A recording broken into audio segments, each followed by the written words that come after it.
Imaginez une lignée royale africaine mentionnée dans les Écritures sacrées, mais délibérément effacée de la mémoire historique par les institutions religieuses. Il ne s'agit pas d'une simple théorie du complot, mais d'une réalité soigneusement dissimulée, enfouie sous une épaisse couche de doctrines manipulées, d'interprétations tendancieuses et d'un système mondial qui a toujours tremblé face à l'éveil de la conscience d'un certain groupe de personnes. Il s'agit d'un peuple dont le sang les Markouïteshte en est marqué du sceau de la royauté, un peuple porteur d'un profond héritage spirituel directement lié aux origines de la foi. La révélation de ces informations pourrait radicalement changer la perception de l'histoire, de la spiritualité et même de soi-même. La vérité a été délibérément passée sous silence et réécrite par ceux qui cherchaient à exercer un contrôle non seulement sur les territoires, mais aussi sur les âmes. Pendant des générations, on a inculqué la conviction que les leaders spirituels étaient éloignés de la terre africaine, que le continent noir ne servait que de toile de fond, sans jamais être le centre des événements spirituels. Cependant, et si les sources anciennes, tant bibliques qu'historiques, indiquaient une image complètement différente, et si la Bible contenait les clés pour comprendre la véritable origine d'un peuple né au cœur de l'Afrique, et que cette vérité avait été consciemment supprimée. Seuls quelques-uns sont au courant, et ceux qui ont osé explorer cette question ont changé à jamais leur rapport à la foi. Ce document montrera quels personnages bibliques d'origine africaine ont joué des rôles clés dans les Saintes Écritures et pour quelles raisons leurs histoires ont été oubliées. Il analysera pourquoi de nombreux passages ont été interprétés de manière à éloigner l'Afrique du centre spirituel de l'histoire. L'étude portera sur des documents oubliés, des découvertes archéologiques, des textes sacrés ignorés et des traditions orales qui ont résisté à l'épreuve du temps. Il deviendra clair comment les rois, prêtres et prophètes africains ont été remplacés par des images européennes, comment la noblesse africaine a été associée à des mythes plutôt qu'à la réalité, et comment tout cela a affecté la perception spirituelle de millions de personnes à travers le monde. En outre, le rôle du colonialisme et de la religion institutionnalisée dans l'effacement de la mémoire historique sera examiné, ainsi que la manière dont cela a directement affecté la conscience et l'identité spirituelle d'un nombre incalculable de personnes d'origine africaine à travers le monde. Mais ce n'est pas tout. Des liens seront établis entre les généalogies bibliques et les anciennes dynasties africaines. Les interprétations originales des textes, qui ont été traduites et déformées à des fins égoïstes, seront révélées. Les théories sur la mission spirituelle de ce peuple royal et son rôle dans les temps prophétiques seront explorées. Et il deviendra clair que cette vérité résonne en chaque personne bien plus fortement qu'elle ne peut l'imaginer, car il ne s'agit pas seulement de faits historiques, mais d'identité, d'éveil et de reconnexion avec son essence. Vous êtes sur le point d'être témoin de l'une des découvertes les plus significatives, capable d'allumer un feu intérieur, une étincelle, une mémoire ancienne, une vérité qui peut-être sommeillait au fond de votre âme et attendait son heure. La révélation de cette information peut changer toutes les perceptions sur l'origine, la spiritualité et la véritable essence. Demandez-vous si vous avez déjà soupçonné que l'histoire de la foi qu'on vous a enseignée était incomplète, que quelque chose était caché sur vos véritables racines. Pour comprendre la véritable profondeur spirituelle de la Bible, il est nécessaire de se tourner vers ses origines, situées dans le berceau africain de l'humanité. Il ne s'agit pas seulement d'une indication géographique, mais d'un moment spirituel, prophétique et déterminant, qui modifie radicalement la perception de l'histoire sacrée. L'opinion répandue présente le rôle de l'Afrique dans les Saintes Écritures comme insignifiant, presque décoratif, mais ce point de vue pourrait être délibérément déformé. L'Afrique n'apparaît pas seulement comme un arrière-plan, mais comme un cœur palpitant où est née une lignée royale, indissociablement liée au dessein divin.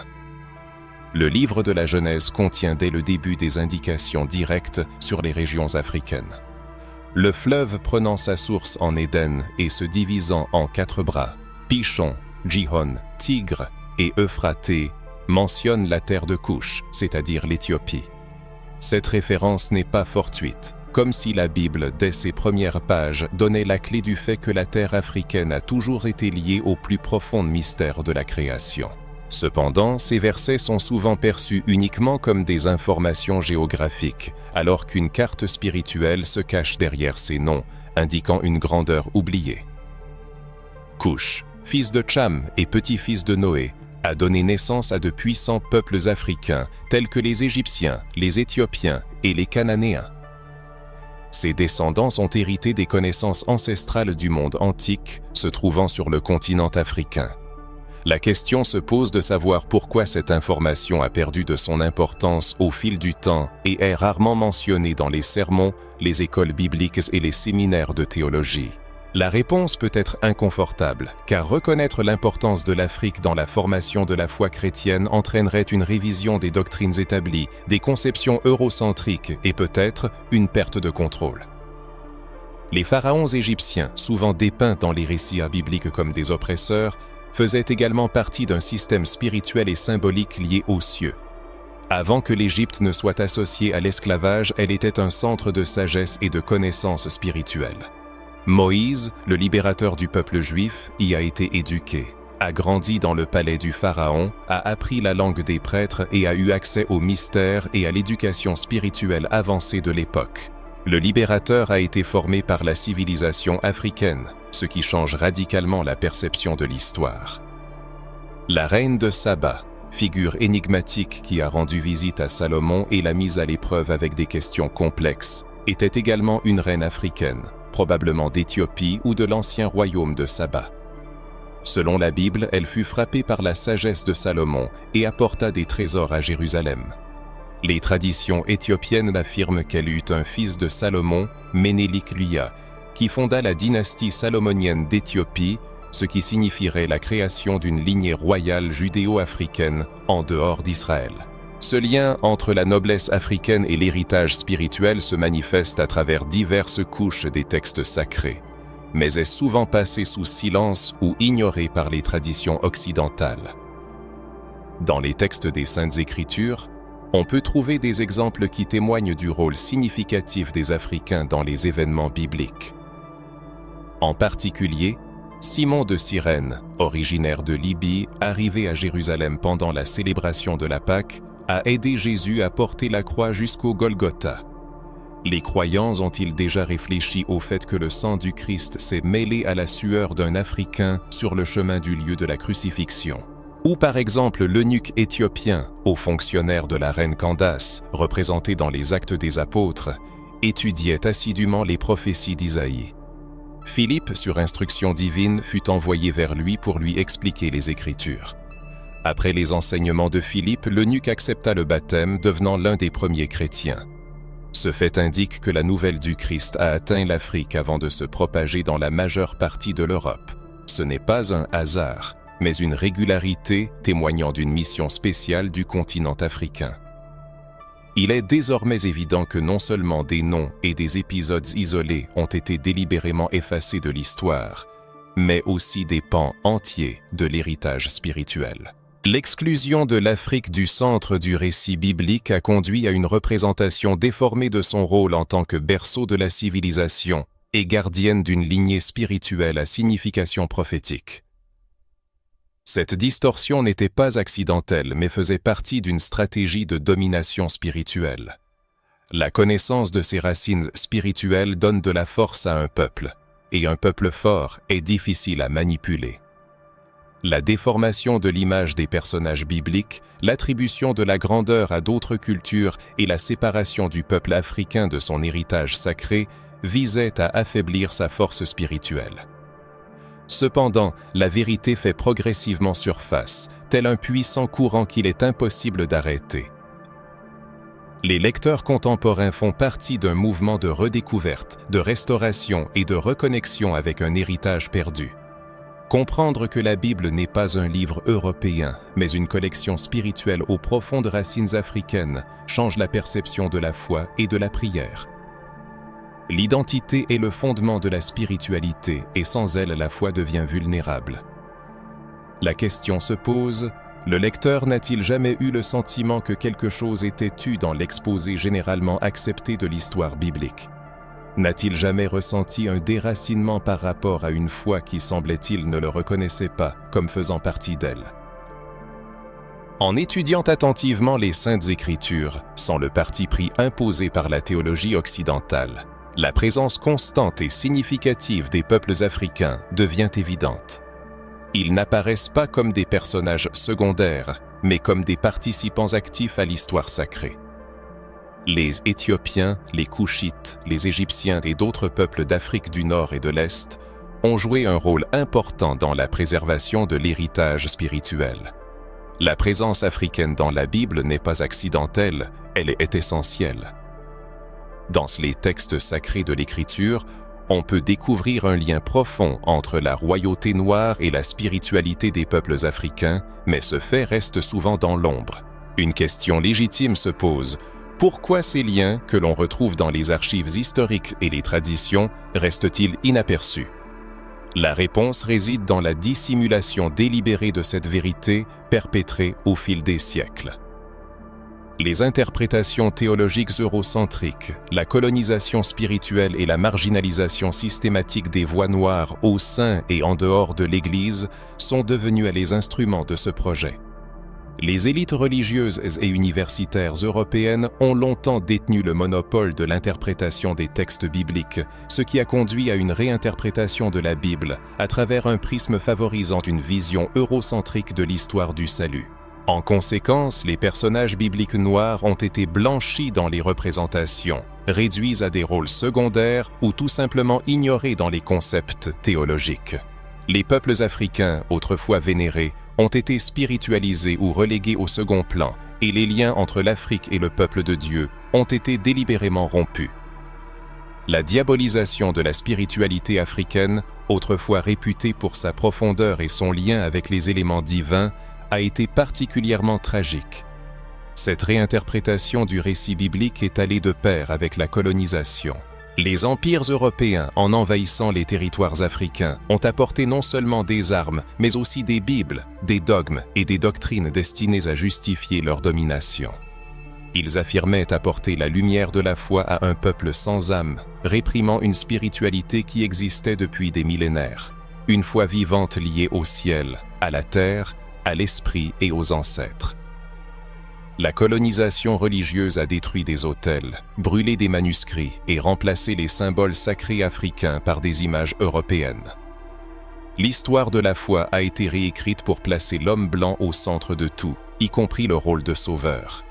Jésus, très probablement un homme noir, a été transformé en une figure aux traits européens, ce qui est devenu la norme.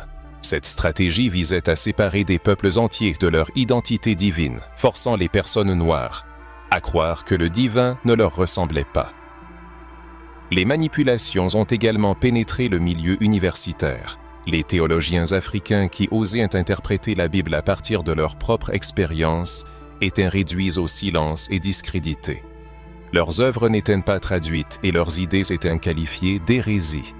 La spiritualité africaine s'est devenue perçue comme inférieure, incompatible avec la vraie foi. Mais qu'est-ce que la vraie foi, sinon l'expression du lien entre l'humanité et le divin, indépendamment de la couleur de peau, de la géographie ou de la langue? L'histoire du christianisme africain recèle des faits étonnants. Bien avant que l'Empire romain n'embrasse le christianisme, des écoles théologiques développées fleurissaient déjà sur le continent africain. Alexandrie en Égypte, par exemple, était l'un des principaux centres de pensée chrétienne dans le monde antique. C'est là que sont nées les idées de penseurs éminents tels qu'Origène, Athanase et Clément d'Alexandrie, qui ont énormément contribué à la formation de la théologie chrétienne primitive. Cependant, lorsque la théologie est étudiée aujourd'hui, ces figures emblématiques sont souvent présentées comme des Européens. La couleur de peau, l'origine africaine et le contexte culturel de ces penseurs sont souvent passés sous silence. Reconnaître que les fondements de la foi chrétienne ont été posés sur le sol africain pourrait ébranler la conception établie du christianisme comme une religion exclusivement blanche, et c'est une conception que beaucoup ne sont pas prêts à changer.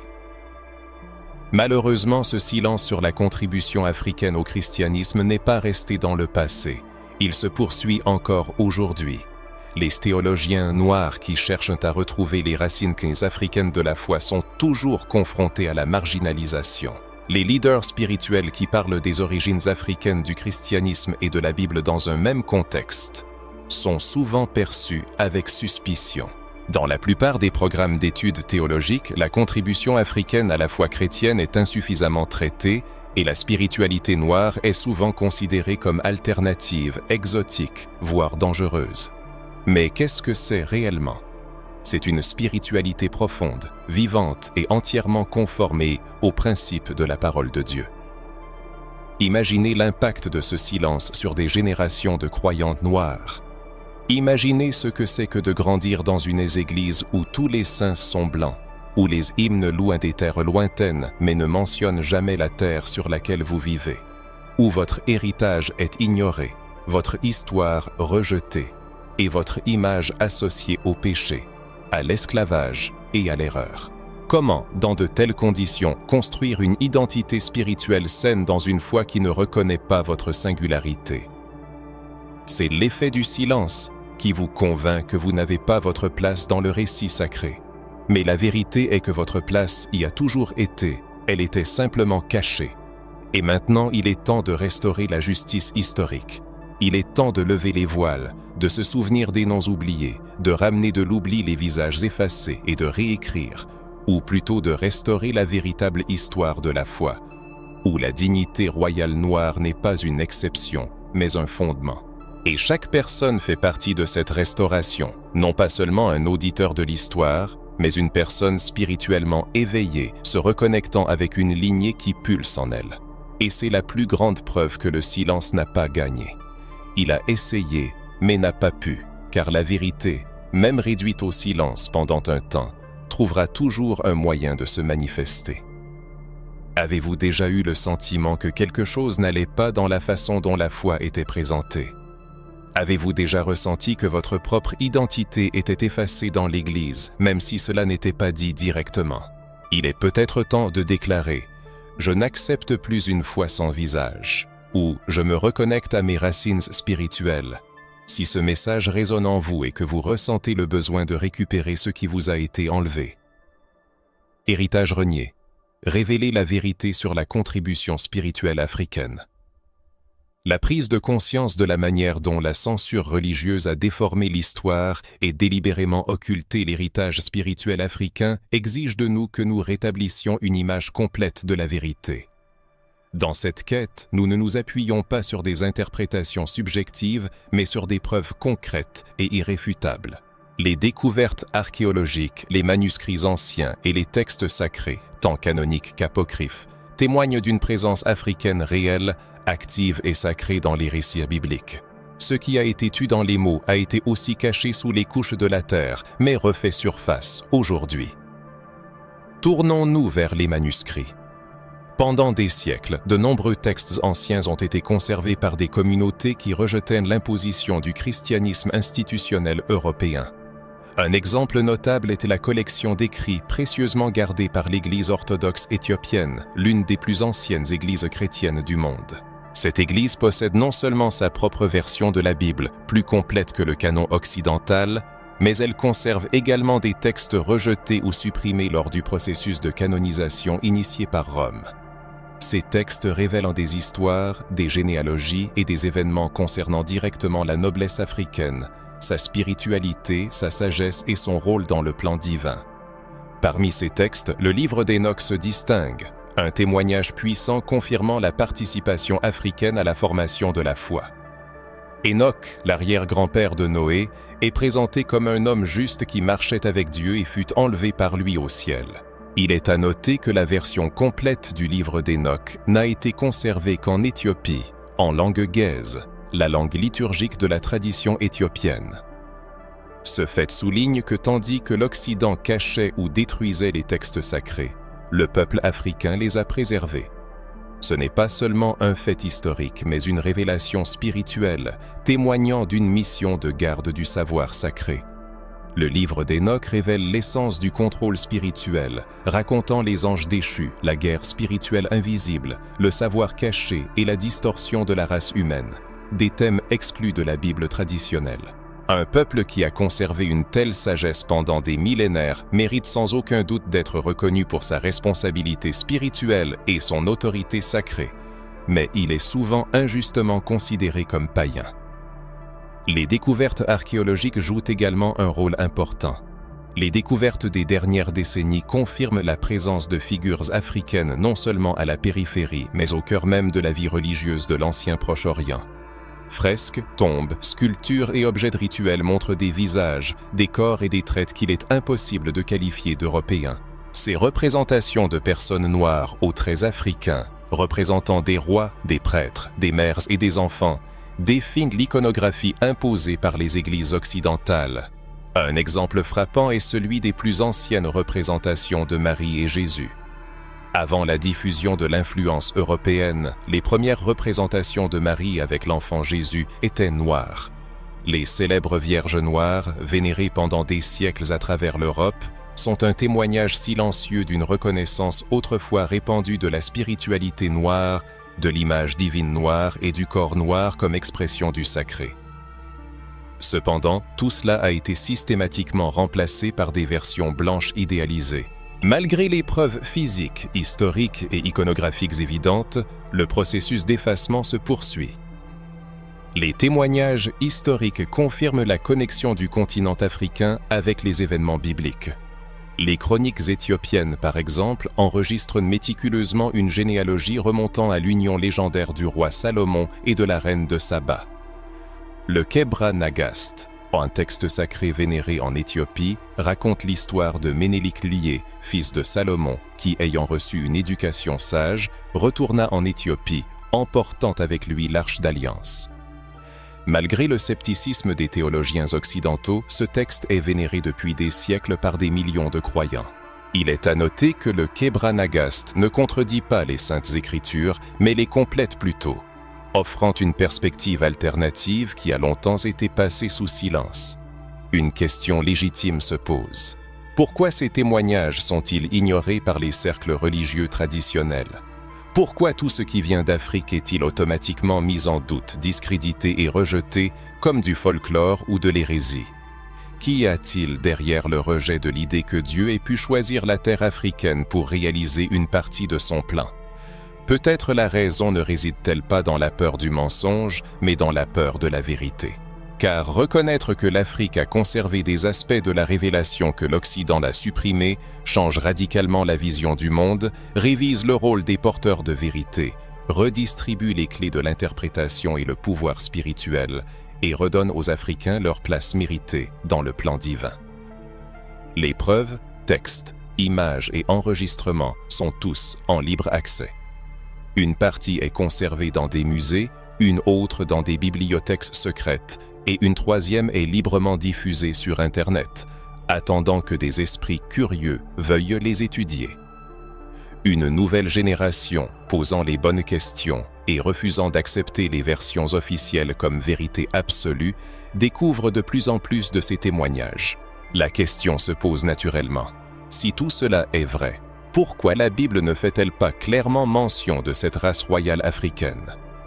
La réponse réside non seulement dans ce qui a été inclus dans la Bible, mais aussi dans ce qui en a été exclu. Comment les textes ont été interprétés avec un point de vue biaisé, comment ils ont été manipulés sous couvert de doctrine, et comment ils ont été censurés au nom de l'ordre et de l'unité de la foi. Avant de nous plonger dans les Saintes Écritures et d'examiner les mentions bibliques de cette race royale, il est bon de se demander: êtes-vous prêt à aller jusqu'au bout de ce chemin pour voir les preuves? Sentez-vous que quelque chose d'important s'éveille en vous lorsque vous réalisez que la vérité éclate? Après avoir étudié les registres historiques, les artefacts, les manuscrits anciens et même les textes considérés comme non canoniques, il est temps de se tourner vers la source la plus autorisée du christianisme, la Bible. C'est en elle, dans le livre lu dans les églises, les séminaires et les lieux de prière du monde entier, que se trouvent les clés pour comprendre l'existence et la signification de la lignée africaine dans le plan divin. Le problème n'est pas l'absence d'informations, mais l'interprétation biaisée des textes. La Bible en a toujours parlé, mais peu étaient prêts à l'écouter sans préjugés doctrinaux. En ouvrant les Écritures avec intrépidité, attention et soif de vérité, nous commençons à comprendre que de nombreux personnages clés du récit biblique ont des liens directs avec l'Afrique. Ce n'est pas une simple supposition, mais un fait confirmé par le texte. De plus, la présence africaine ne se limite pas à des rôles secondaires, mais joue un rôle crucial à des moments clés de la révélation. Rappelons les descendants de Tcham, l'un des fils de Noé, dont les noms, Cush, Mizraïm, Put et Canaan, ne sont pas de simples symboles. Ce sont les ancêtres de peuples réels qui habitaient le continent africain. Mizraïm, par exemple, dans la tradition hébraïque, désigne l'Égypte, et Cush est directement associé à l'Éthiopie, tandis que Put est lié à la Libye. Ainsi, le récit biblique dans le livre de la Genèse affirme que les racines des peuples africains remontent loin dans l'histoire, précédant de nombreux empires décrits dans les Saintes Écritures. De plus, la Bible souligne que ces peuples descendent de Noé, choisi par Dieu pour la renaissance de l'humanité après le déluge universel. Cependant, malheureusement, cette information importante reste souvent dans l'ombre, ne recevant pas l'attention qu'elle mérite. Considérons également la prophétie de Jérémie 13:23, où la question est posée « Un Éthiopien peut-il changer sa peau ?» Cette question, qui a servi pendant des siècles à justifier des vues racistes, témoigne en réalité du contraire. Le texte biblique reconnaît les Éthiopiens comme un peuple à la peau sombre, possédant une identité bien marquée. Il n'y a pas de jugement en morale dans cette question, mais seulement une constatation de fait, une comparaison soulignant la constance et la résilience. Cela doit être perçu comme une confirmation que la Bible connaissait, respectait et mentionnait naturellement les peuples africains, mais au lieu de cela, ce verset a été déformé, manipulé et utilisé contre le peuple même dont il parle. Rappelons également l'histoire de Moïse et de la femme couchite décrite dans le livre des Nombres, 12. Moïse, le grand leader et libérateur d'Israël, a épousé une femme africaine, ce qui a suscité des critiques de la part de Myriam et d'Aaron. La réaction de Dieu a été immédiate et décisive. Il a défendu Moïse et a puni Myriam, la frappant de lèpre, de sorte que sa peau est devenue blanche comme neige. Ce n'est pas seulement une leçon de discipline spirituelle, mais aussi un puissant message symbolique. Le texte montre clairement que Dieu non seulement approuve l'union de Moïse avec une femme noire, mais condamne sévèrement les préjugés. Cependant, combien de fois entendons-nous des sermons qui abordent cet épisode sous cet angle? Combien de leaders religieux utilisent ce passage pour prêcher l'égalité raciale et spirituelle? Malheureusement, très peu. La distorsion de cette vérité sape tout un système de supériorité basé sur le mensonge. N'oublions pas non plus le prophète Sophonie, descendant de Cush, comme l'indique le texte lui-même, Sophonie 1:1.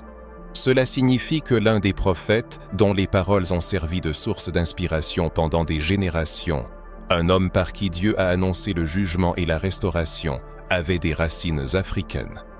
Et pourtant, son nom est rarement mentionné.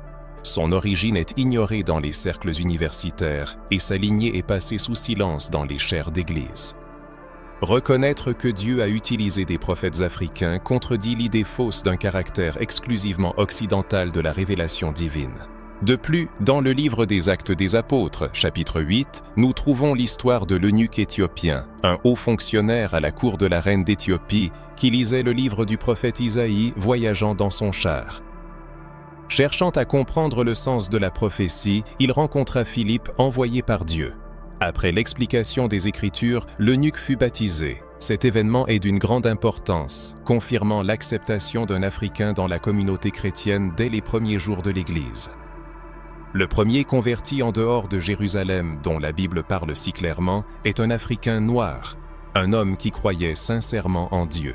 Cependant, ce fait est souvent considéré comme un détail insignifiant, alors qu'il devrait être un élément central dans l'étude de la propagation de l'Évangile. Dans le monde de la spiritualité, en particulier dans le contexte de l'identité noire, il existe un problème enraciné dans la théologie historique. Les dogmes théologiques, formés par des penseurs européens, souvent sous l'influence de l'époque de l'esclavage, du colonialisme et du racisme institutionnel, ont créé un modèle d'interprétation biaisé de la Bible. Ce modèle a délibérément estompé ou minimisé le rôle des Africains dans les récits bibliques. L'opinion est répandue qu'il faut lire la Bible avec neutralité, mais chaque lecture est inévitablement colorée par une perspective personnelle. Pendant des siècles, la perspective dominante a été celle de ceux qui cherchaient à maintenir le pouvoir et non à diffuser la vérité. Il est donc nécessaire de réévaluer ces dogmes de manière critique et d'apprendre à lire la Bible à nouveau, non pas en créant de nouvelles doctrines, mais en restaurant des vérités oubliées. Si l'on regarde la Bible avec un regard impartial, il devient clair que le plan de Dieu n'a jamais exclu l'Afrique. Au contraire, l'Afrique a servi de lieu d'action, de source, de pont, de refuge et de centre missionnaire. L'Afrique a été le berceau de la foi, le gardien des textes sacrés et le lieu des révélations. Cette vérité doit être retrouvée. Si le lecteur ressent un sentiment de reconnaissance ou d'éveil, cela peut être le signe d'une découverte. Peut-être y a-t-il une prise de conscience que la Bible en a toujours parlé, mais que cela n'avait pas été entendu auparavant, ou une compréhension de sa place dans la parole. Il est important de partager cette révélation avec ceux qui sont encore aveuglés par les distorsions.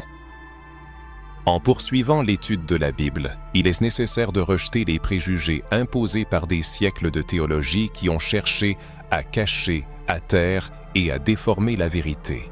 La vérité qui libère n'est pas celle que l'on nous raconte confortablement, mais celle que nous affrontons avec courage, même si elle nous pousse à remettre en question nos connaissances antérieures. La Bible n'a jamais eu la présence, l'importance et le rôle éminent des peuples africains dans ses récits. Le problème n'est pas l'absence d'information, mais le choix conscient de l'ignorer, de la déformer ou de la réinterpréter. Le texte a toujours été disponible, mais les lentilles à travers lesquelles les gens lisaient les Écritures étaient ajustées de manière à cacher ce que Dieu avait mis en évidence. Il est donc nécessaire d'approfondir ces passages, de démasquer ce qui est caché et de restaurer ce qui appartient de droit spirituel. Commençons par Genèse 2:13, où il est dit que l'un des fleuves sortant de l'Éden entourait la terre de Couche, c'est-à-dire l'Éthiopie. Ce n'est pas une simple mention géographique. C'est un territoire africain mentionné au tout début de l'histoire de l'humanité, à l'endroit où Dieu habitait et communiquait avec les hommes. Couche n'est pas un ajout à l'histoire, mais une partie intégrante de celle-ci. La question se pose, pourquoi ce fait n'est-il pas accentué dans les études bibliques traditionnelles? Ensuite, Genèse 2 présente la célèbre table des nations, décrivant les descendants de Noé. Cham, fils de Noé, eut pour fils Couche, Mizraïm, Égypte, Pout et Canaan. Ces noms ne sont pas des métaphores, mais désignent les racines des civilisations africaines. La Bible elle-même affirme qu'une partie significative de l'humanité après le déluge a donné naissance aux peuples africains. Or, nulle part il n'est dit que ces peuples ont été maudits. La malédiction s'adressait à Canaan et non à tous les descendants de Cham. Cependant, pendant des siècles, cette malédiction a été déformée et appliquée à toutes les personnes noires, alimentant une théologie raciste qui justifiait l'esclavage, l'oppression et l'exclusion.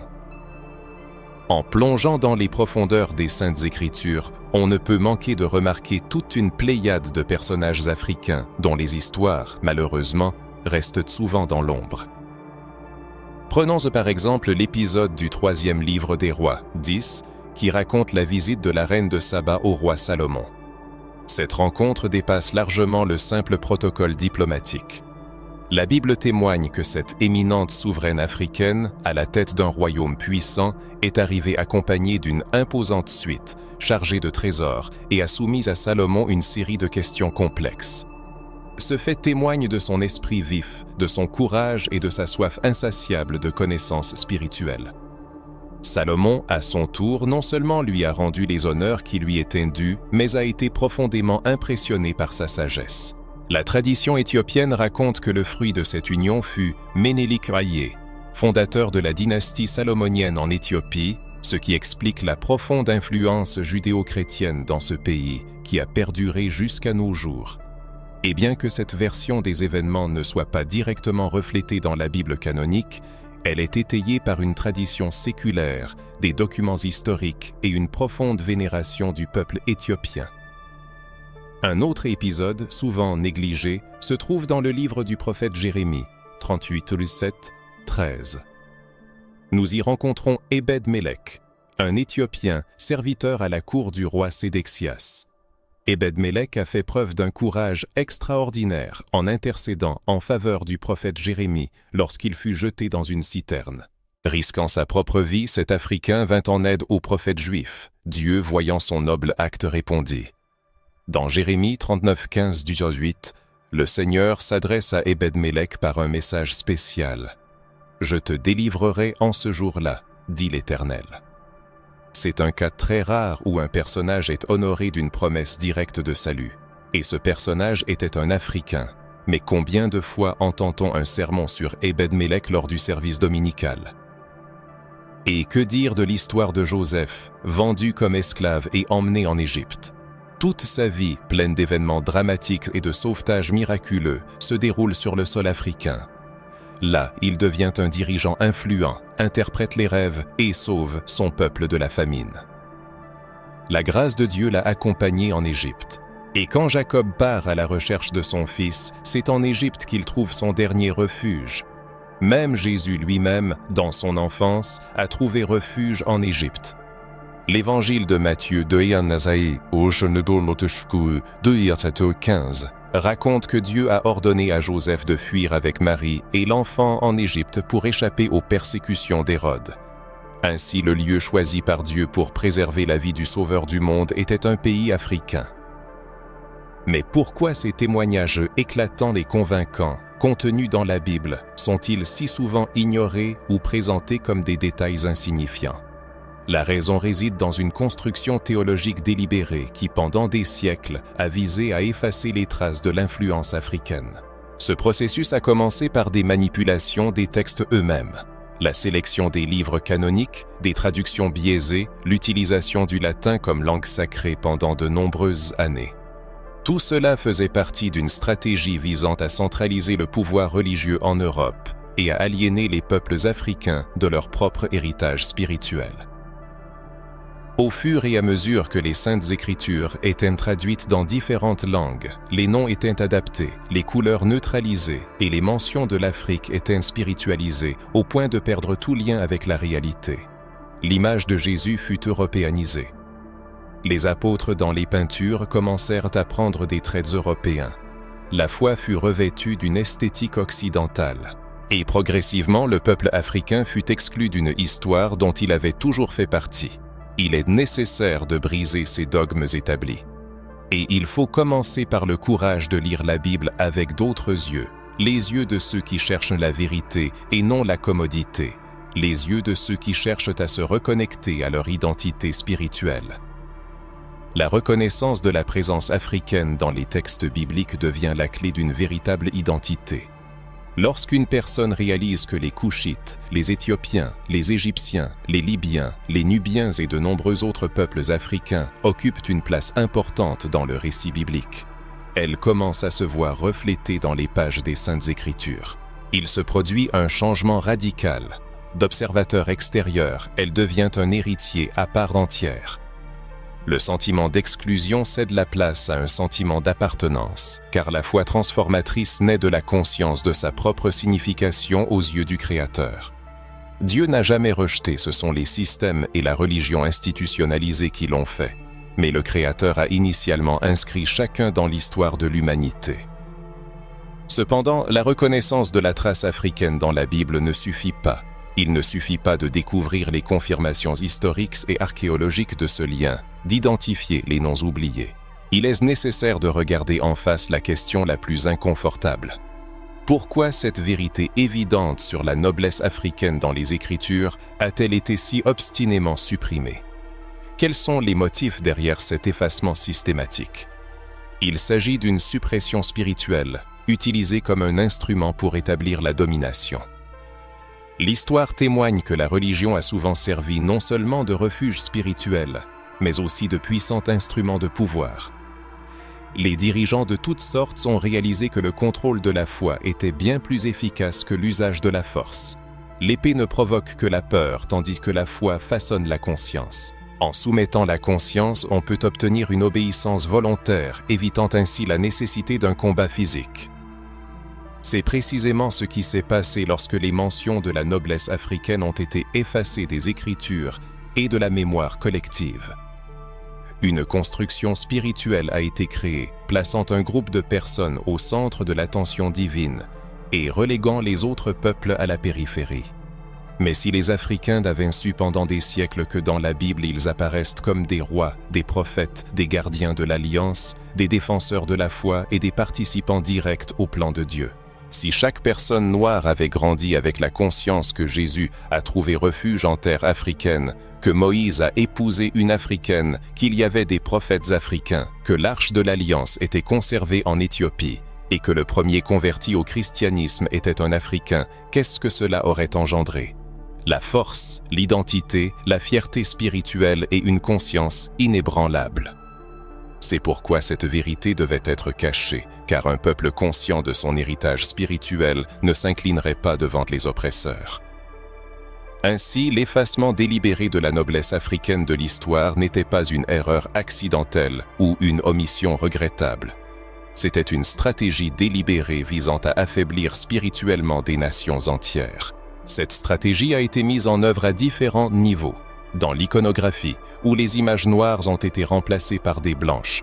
En théologie, où des dogmes marginalisant les Africains ont été créés. Dans la politique coloniale, où une foi répondant aux intérêts européens a été imposée. Et même dans la sphère politique, où la religion a été utilisée pour justifier l'esclavage. Tout cela faisait partie d'une même chaîne, visant à priver les peuples africains de leur lignée sacrée. La religion institutionnelle a souvent servi de camisole de force invisible. Tandis que les corps des esclaves étaient enchaînés dans les plantations, leur esprit et leur âme étaient entravés dans les murs des temples. On a inculqué aux Noirs l'idée qu'ils étaient les descendants du maudit Cham, voués à un service éternel, n'ayant pas leur place dans le plan divin. Combien de fois a-t-on entendu des sermons affirmant que les Africains étaient la progéniture de la malédiction de Cham? Combien de fois cette fausse doctrine a-t-elle été utilisée pour justifier des siècles d'esclavage?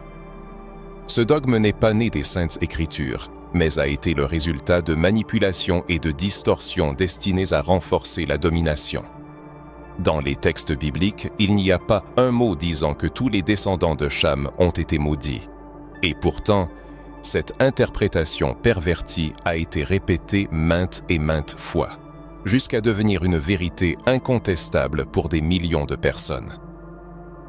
Il s'agissait d'une oppression spirituelle, d'une distorsion délibérée des Saintes Écritures pour servir des ambitions de pouvoir. Et naturellement, la question se pose: quelle était la véritable raison de ces actions? La réponse est simple mais en même temps profonde. Le contrôle. Le contrôle du récit religieux signifiait le contrôle de l'accès à Dieu.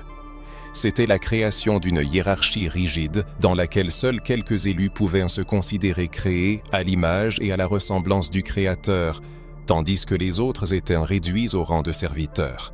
Et une fois qu'un peuple est convaincu que sa couleur de peau, son origine et son histoire n'ont aucune valeur aux yeux de Dieu, le besoin de chaîne physique disparaît, car la prison s'installe fermement dans la conscience.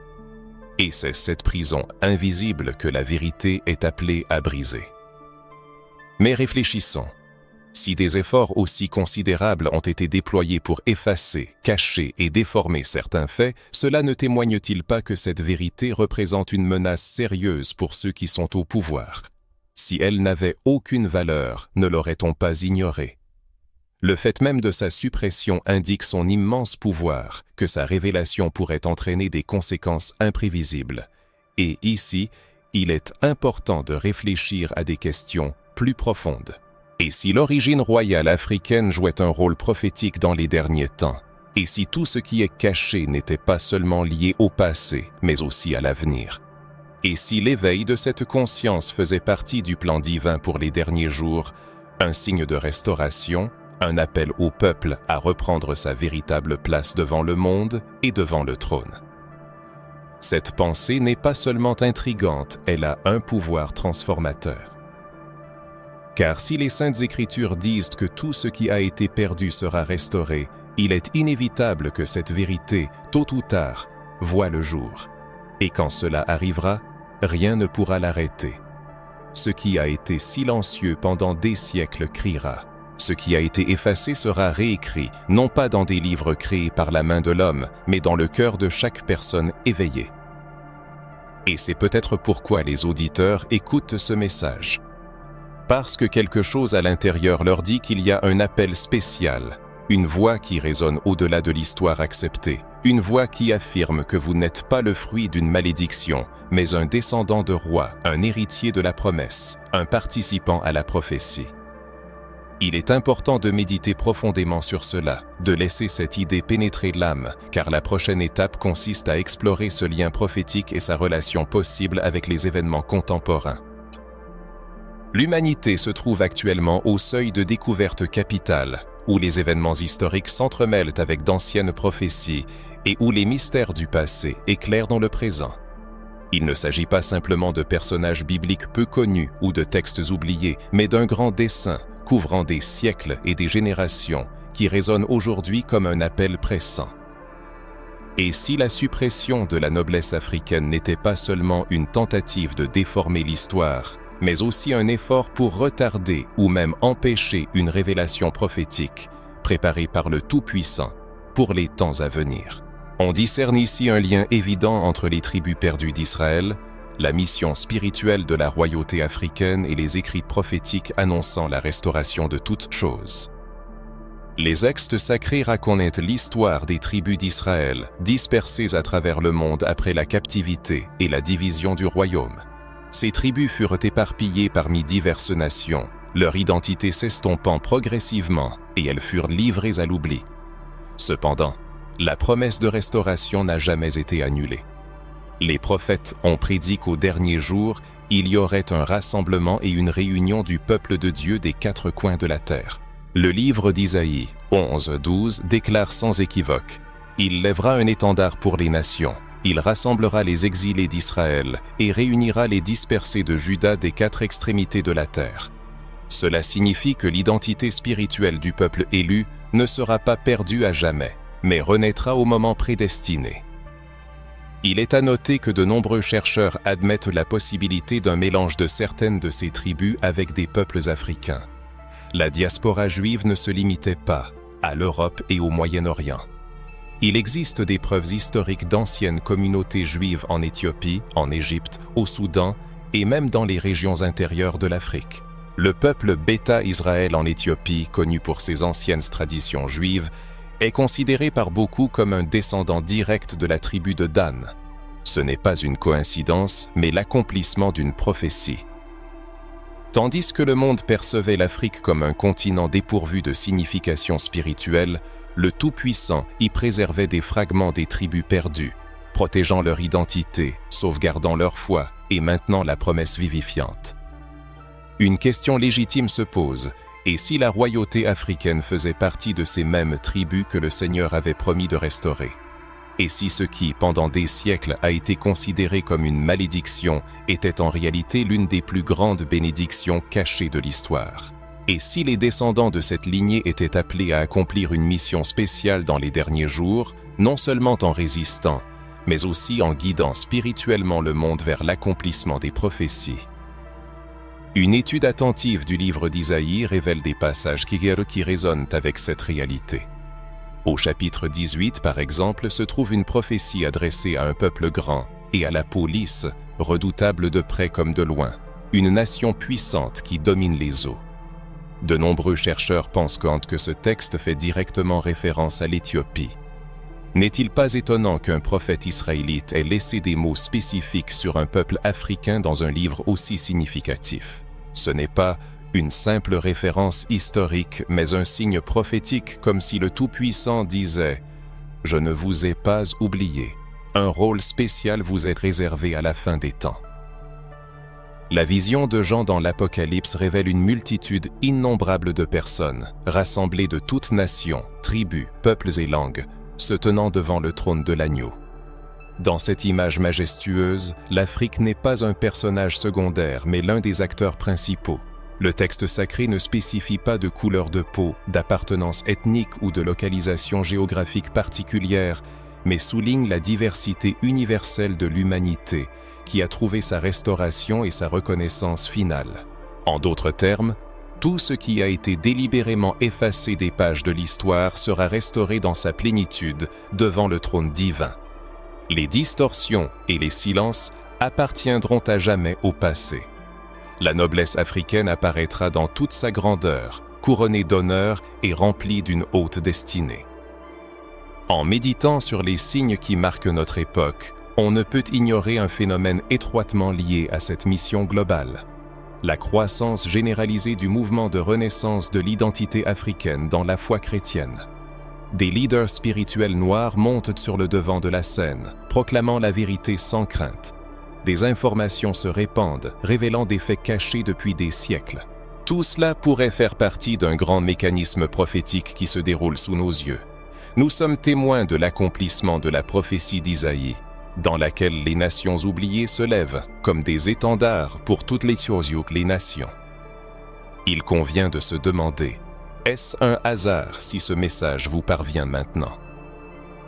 Peut-on considérer comme une simple coïncidence que cette révélation résonne en votre âme à ce moment précis? Ou bien fait-elle partie du processus d'activation de votre mission spirituelle personnelle?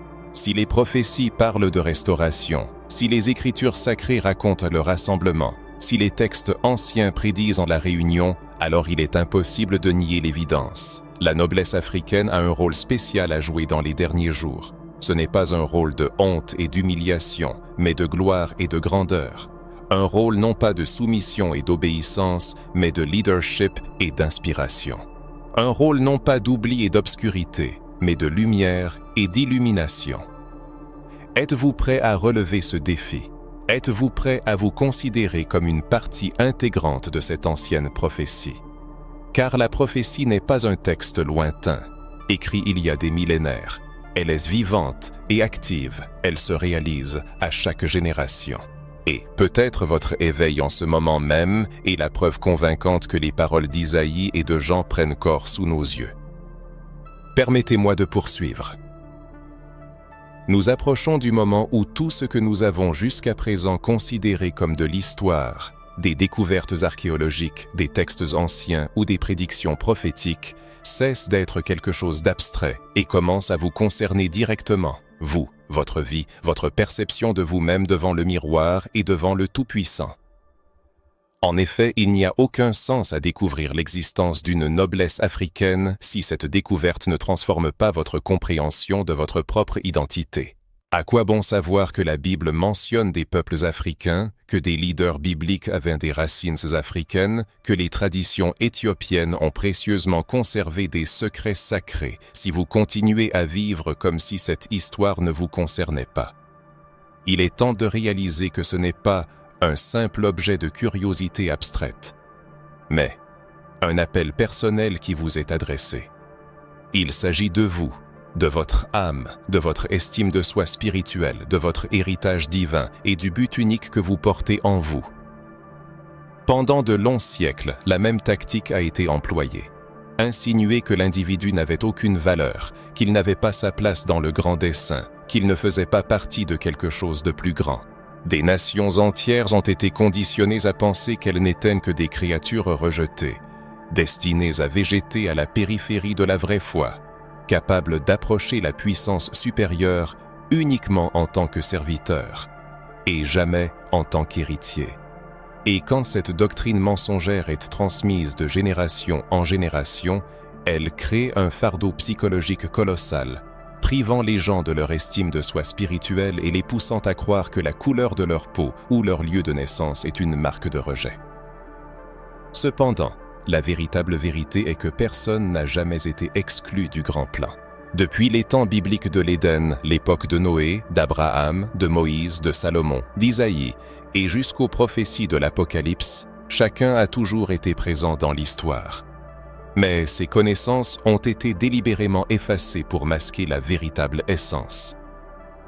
Imaginez maintenant l'impact que la redécouverte de cette identité ancestrale peut avoir.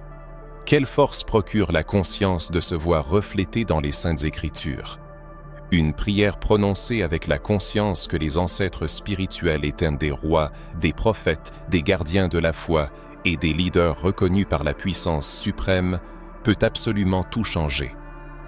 La foi cesse d'être quelque chose d'abstrait pour devenir chair et sang, une histoire vivante, pulsante à l'intérieur.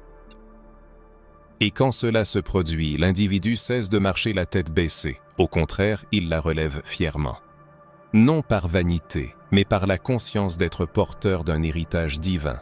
Il comprend qu'il n'est pas seulement quelqu'un qui cherche à mériter la faveur, mais celui qui a été inscrit dès l'origine dans l'histoire de la promesse.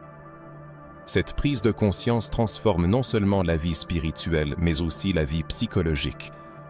Car combien de personnes aujourd'hui languissent en proie à une faible estime de soi, à un sentiment d'infériorité et à la douleur du rejet? Combien de fois a-t-on eu l'impression d'être insignifiant, invisible et inutile?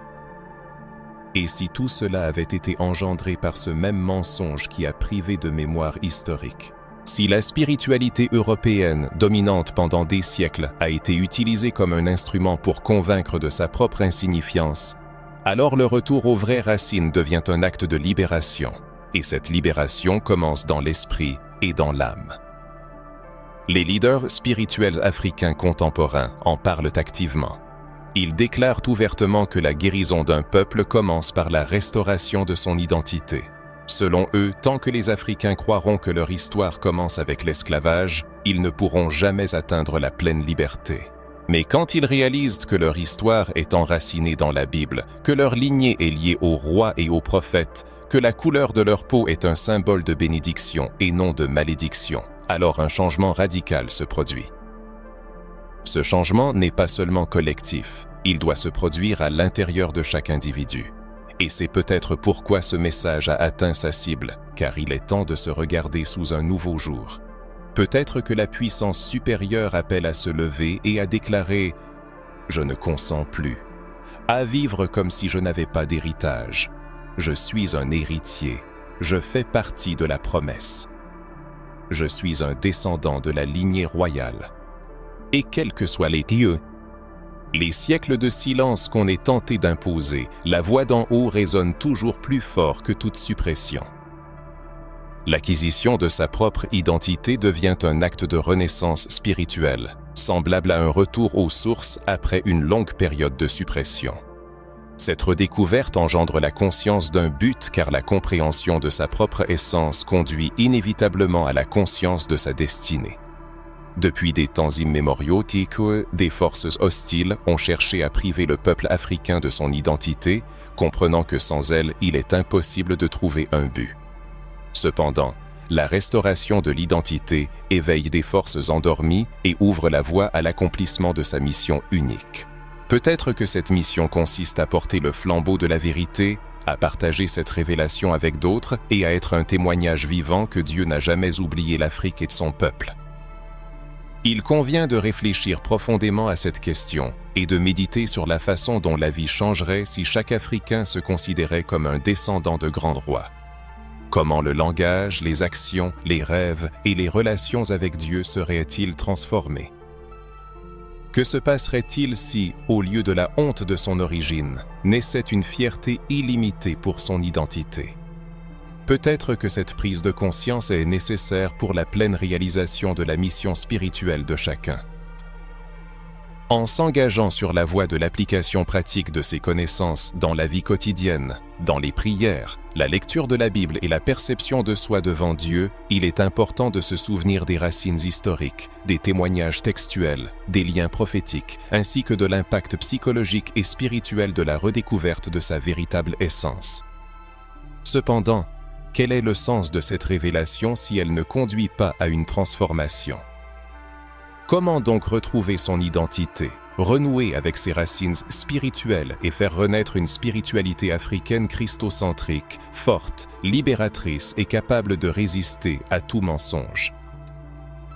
La première étape est simple mais d'une signification profonde. La réunification avec ses racines spirituelles commence par la prise de conscience que pendant longtemps, le peuple a été trompé. Il est nécessaire de reconnaître que la foi imposée de l'extérieur ne reflète pas entièrement la véritable essence, et que l'histoire est présentée de manière déformée, en taisant les ancêtres spirituels. Cette prise de conscience peut être douloureuse, mais elle apporte aussi la libération, ouvrant un espace pour la réunification avec ce qui a toujours appartenu de droit. Il ne s'agit pas d'inventer une nouvelle foi, mais de revenir à ses origines, comme découvrir un coffre au trésor caché dans une maison qui a toujours appartenu, mais qui était verrouillée et cachée. Maintenant, la clé de ce coffre est à nouveau entre vos mains. La réunification implique une lecture consciente des Saintes Écritures qui ne consiste pas en une perception passive de dogmes imposés, mais en une étude attentive des détails et une recherche des moments omis. Chaque fois que l'on rencontre des mentions de l'Éthiopie, de Couche, de l'Égypte ou de la Libye, il faut s'arrêter et réfléchir. Pourquoi ces peuples sont-ils mentionnés dans l'Écriture? Quelle est leur signification dans le récit? Pourquoi Dieu a-t-il jugé bon de les mentionner? Cette pratique ouvre les yeux sur des vérités qui ont toujours été sous les yeux. C'est comme retirer un bandeau et réaliser que les textes brillent d'une nouvelle lumière. La lecture consciente devient une arme puissante contre les manipulations, permettant de voir le monde tel qu'il est réellement. La libération des manipulations commence par une réflexion critique sur les informations provenant de l'extérieur. Cependant, ce n'est qu'une partie du processus. Il est tout aussi important de repenser sa propre spiritualité en soumettant à l'analyse les dogmes religieux qui ont pu être formés sous l'influence d'une volonté de domination. Il faut se voir comme le reflet du divin et non comme une figure marginale. La prière ne doit pas être une simple demande d'acceptation, mais un dialogue confiant avec le Créateur, reconnaissant la valeur de chaque être humain dès sa naissance. Il est essentiel de renoncer à reproduire des images étrangères et de commencer à valoriser les symboles qui reflètent sa propre identité. Ce n'est pas de l'idolâtrie, mais une restauration de la justice, donnant une voix et un visage à sa propre foi. Le réexamen spirituel implique la reconnaissance du riche héritage christocentrique de la tradition africaine. L'Éthiopie, par exemple, a adopté le christianisme comme religion d'État bien avant les pays européens. L'Église orthodoxe éthiopienne a conservé des livres sacrés, des rites et des traditions perdus dans d'autres parties du monde. La réunification avec cet héritage permet de réaliser que la spiritualité africaine était à l'origine christocentrique, mais qu'elle a été dévalorisée en raison de la couleur de peau et de l'origine. Le retour aux sources, c'est la restauration de ce qui n'aurait jamais dû être enlevé. Il ne s'agit pas de nostalgie du passé, mais de la construction d'un avenir où chacun pourra pleinement réaliser sa foi. Il faut enseigner aux générations futures que la Bible n'est pas un livre abstrait, mais un message qui leur est personnellement adressé. Il faut chanter des louanges qui célèbrent l'identité africaine comme faisant partie du dessein divin, éduquer des leaders spirituels qui n'ont pas peur d'affirmer que Jésus a trouvé refuge en terre africaine, que la lignée des prophètes avait du sang africain, que l'origine africaine fait partie de la promesse. La restauration implique la création de nouveaux lieux de prière où les gens ne se sentiront pas étrangers, où la couleur de peau ne sera pas une raison d'exclusion, mais d'unité. C'est l'affirmation. Nous faisons partie de l'histoire, nous en avons toujours fait partie, et personne ne pourra nous effacer. Cette restauration n'est pas seulement spirituelle, elle est aussi psychologique, émotionnelle et sociale. Il s'agit de rendre la dignité, la force et le but à un peuple que l'on a appris pendant des siècles à vivre en niant son identité dans la foi. La restauration commence par soi-même, par sa propre maison, par la manière dont on prie, dont on élève ses enfants, dont on partage sa foi avec ses amis. Elle commence par un simple acte de proclamation de la vérité. Chaque proclamation est un pas vers la rupture du silence, c'est une graine qui germe dans la conscience d'une autre personne. En prononçant « Je suis l'héritier de la promesse », on active cette vérité en soi et on la proclame au monde spirituel. Dans le monde contemporain, où l'influence des événements historiques se fait encore sentir, beaucoup s'interrogent sur leur propre rôle dans le processus de changement. Comment moi, un simple individu. Puis-je m'opposer à des siècles de manipulation? Demandez-vous. La réponse est simple et inspirante. C'est précisément avec des individus que commence le grand réveil. L'histoire nous enseigne que les changements se produisent progressivement. D'abord une personne s'éveille, puis une autre la rejoint, et c'est ainsi que se forme une masse critique capable de modifier le cours des événements. Rappelez-vous les temps bibliques, les mouvements de libération. Partout, ce principe est resté inchangé. Il en sera de même. Maintenant, n'essayez pas d'assumer la tâche insurmontable de changer le monde entier seul. Commencez petit, avec votre monde intérieur, vos convictions, votre foi. C'est le moment de prendre position. Ce ne sont pas de simples mots, c'est un acte spirituel. Si vous ressentez le besoin de revenir à vos sources spirituelles, dites « Je rétablis le lien ». Si vous sentez que le processus de renaissance a déjà commencé en vous, dites « Ma foi prend un visage ». Ces mots deviendront des jalons spirituels, symbolisant votre refus de vivre dans l'ignorance et votre choix de la vérité.